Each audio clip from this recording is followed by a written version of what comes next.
Hi, I'm Henry Wong from Remax. We're here today to talk about the two different types of buyers. Say for example, you're looking to sell your home and you're asking $800,000. So $800,000 is the price that you will sell your home at. Here we go, 800K.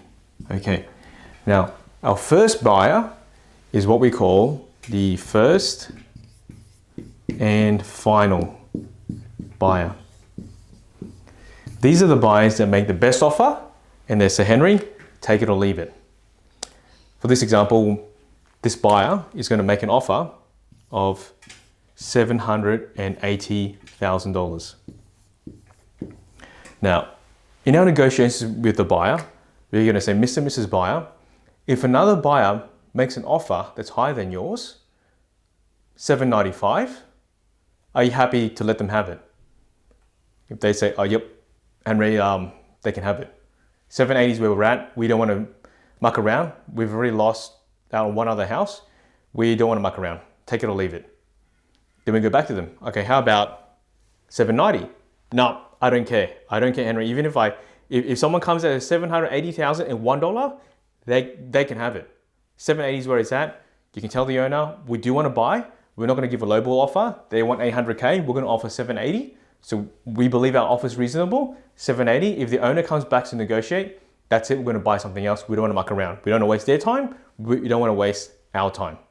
So this is what we call the first and final buyer.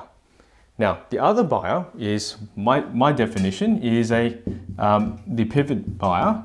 And the pivot buyer, what they do is they say, you know what, everyone negotiates, so we'll start at 750. Make a reasonable offer.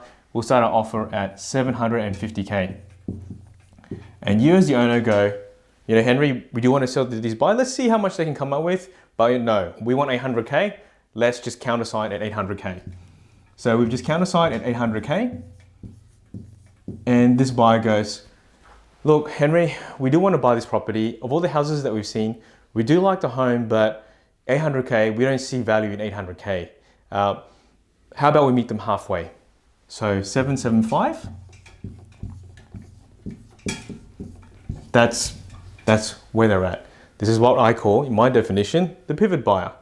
So I guess there's advantages or disadvantages to both, but you need to really identify, or the agent needs to present to you, what type of buyer we're dealing with.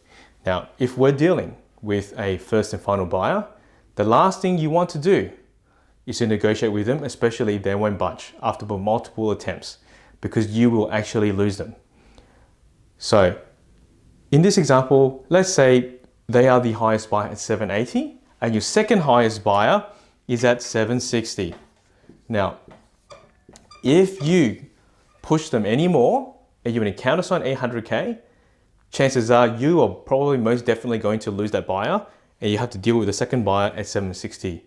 So you got to really, really bear that in mind where you're going to get back to this buyer at, because you don't want to lose this buyer, especially if they are your best buyer. Now your second buyer, the pivot buyer.